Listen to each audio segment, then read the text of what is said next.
¿Qué tal? Bienvenidos y muchas bendiciones para todos. De nuevo un día más con vosotros para compartir el mensaje, para compartir esos tesoros que se hallan ocultos en la palabra de Dios.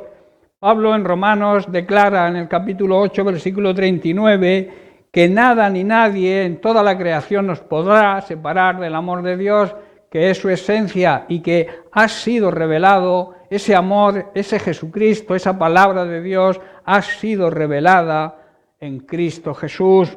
El amor de Dios, que es su esencia, se revela hoy de una manera primordial a través de Jesucristo, a través de su palabra. Por eso la necesidad de estudiar, de profundizar grandemente y cada día en la palabra de Dios.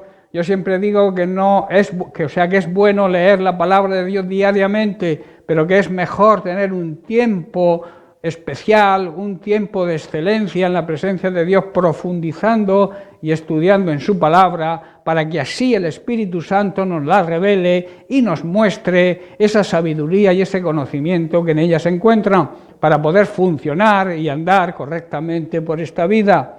En Jesucristo y en su palabra encontraremos esa sabiduría, esa inteligencia y ese entendimiento. De ahí la importancia de buscar en lo secreto, en la intimidad, y así poder recibir esa sabiduría divina para poder conducirnos correctamente. Bien, el mensaje, el tesoro que traigo para hoy, lo he titulado El mayor milagro. Vemos un corto vídeo y entramos en materia. ¡Leproso! ¡Largo! ¡No! ¡Fuera de aquí! ¡Largo! ¡Leproso! ¡Leproso! ¡Largo! ¡Leproso, largo! ¡Largo! ¡Lárgate de aquí! ¡Leproso! ¡No te queremos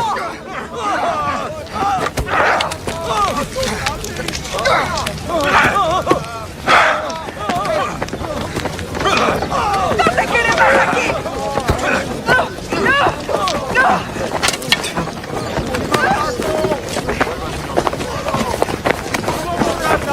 Lo va a hacer. ¿Qué cosa? Va a curar a ese hombre. ¿Cómo? Observa, ya lo verás. Nadie me toca. Un milagro. Los vimos muchas veces, Romano.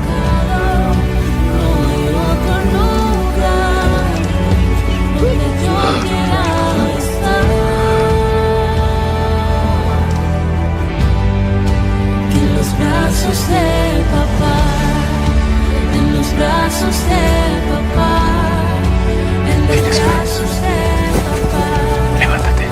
Yo no me quiero ir de los brazos de papá, de los brazos de papá, de los brazos de papá. Yo no me quiero ir.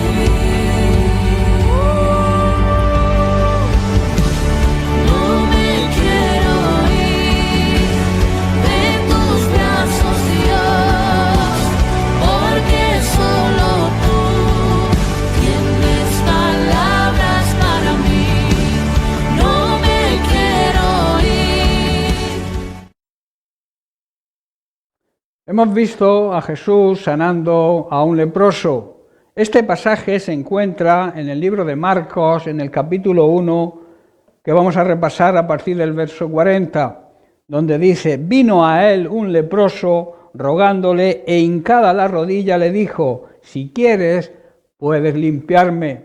Vemos aquí la disposición que había en este hombre, en este mendigo, en este leproso, que demostraba su humildad. Dice que se inclinó de rodillas ante él y le dijo: si quieres, si es tu voluntad, puedes sanarme. Vemos la forma de acercarse al Señor, que debemos hacerlo con humildad. Versículo 41 dice: y Jesús, teniendo misericordia, que es una de las cualidades esenciales del amor de Dios, la misericordia, extendió la mano y le tocó. Recordemos que a los leprosos nadie los podía tocar, pero para Jesús eso no era un impedimento. Dice que le tocó y le dijo: mirad qué oración hizo, más cortita pero más eficaz. quiero, sé limpio. Dios, Jesús, siempre quiere ayudarnos, quiere hacernos el bien. Versículo 42. Y así que él hubo hablado, en el momento que él pronunció la palabra, ese poder que hay en la palabra de Dios, cuando él hubo hablado, dice, al instante la lepra se fue de aquel y quedó limpio. Entonces le encargó rigurosamente y le despidió luego y le dijo, mira, no digas nada a nadie, sino que muéstrate al sacerdote, porque los sacerdotes eran, digamos, los notarios, los que daban fe de la realidad de la sanidad recibida y que era una sanidad milagrosa. Y esto era lo que marcaba la ley. Dice, y añade, y ofrece por tu purificación, por tu sanidad, ofrece lo que Moisés, la ley de Moisés mandó, para darles testimonio a ellos. Yo me quiero centrar en este día, en este último versículo, en el versículo 44, y aquí surge la siguiente pregunta. ¿Por qué Jesús les ordenaba a las personas que habían recibido de él un milagro que no lo dijeran a los demás, que no comentaran ese milagro? Vemos que después de sanar a este leproso, Jesús le dice y le advierte rigurosamente, encarecidamente, no digas a nadie nada. Quizás en nuestra forma de pensar, en nuestra opinión, podríamos pensar que Jesucristo querría que todos supieran acerca de sus milagros y del poder que él tenía, pero Jesús no quería vanagloriarse, no quería jactarse de sus milagros y que nadie le buscara por ellos, sino que le buscara para recibir el mayor milagro, la salvación, que era el único motivo de su ministerio aquí en la tierra, de su venida aquí a la tierra.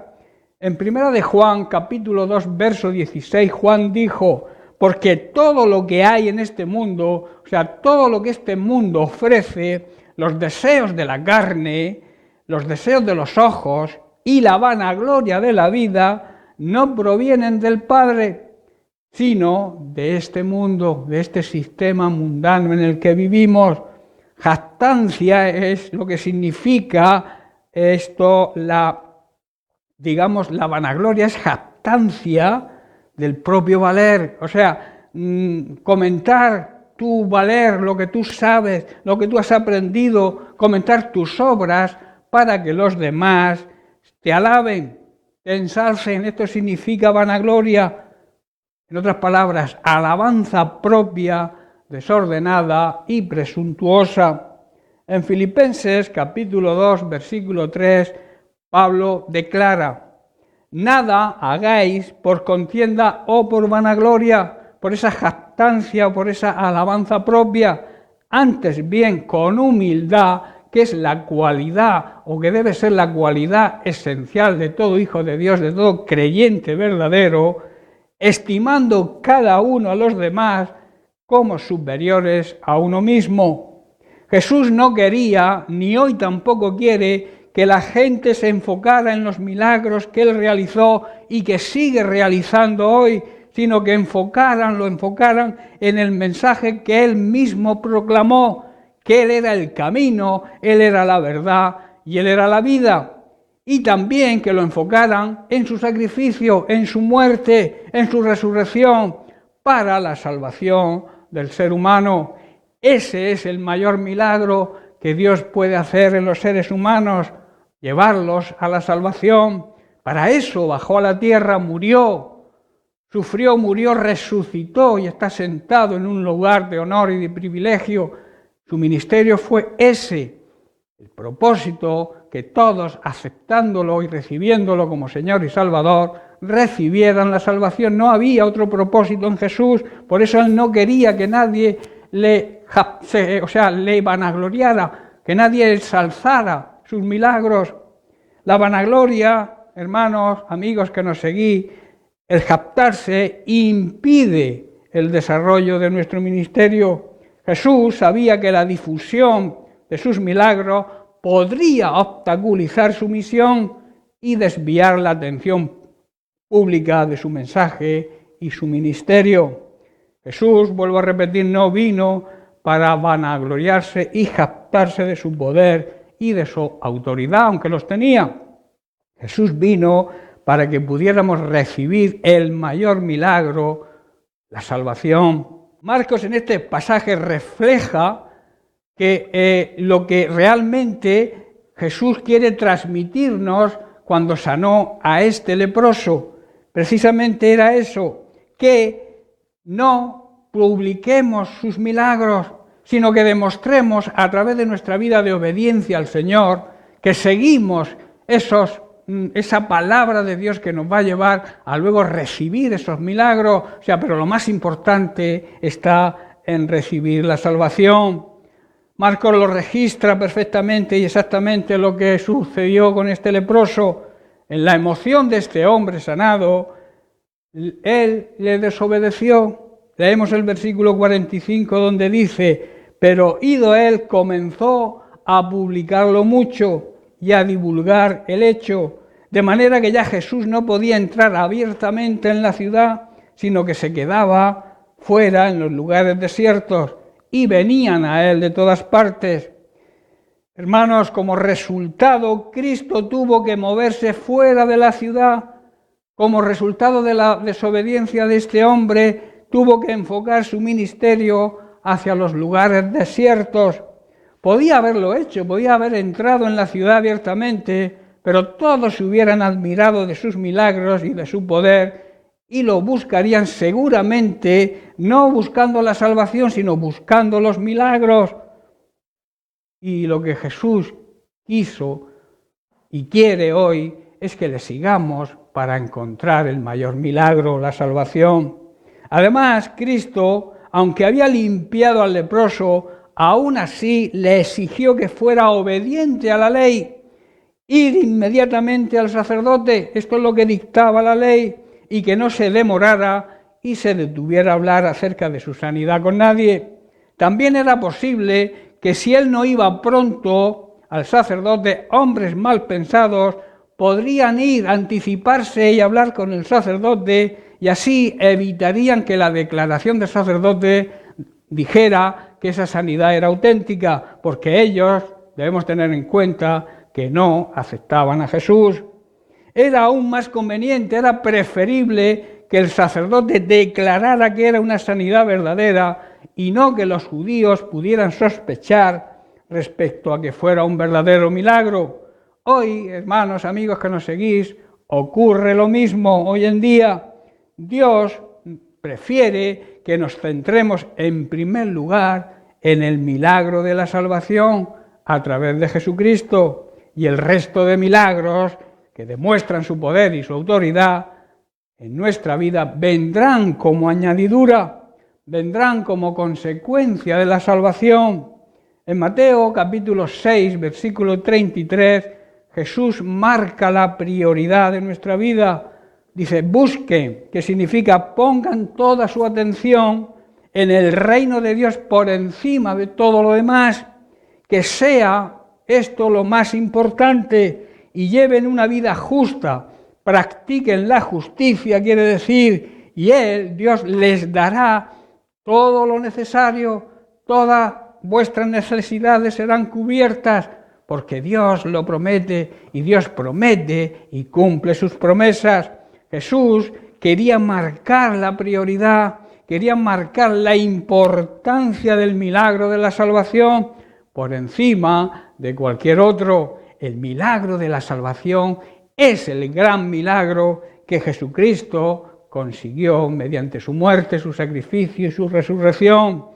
Bien, pues hasta aquí el mensaje de hoy, este mensaje que ha sido sacado de la palabra de Dios, de esa sabiduría que se encuentra en ella.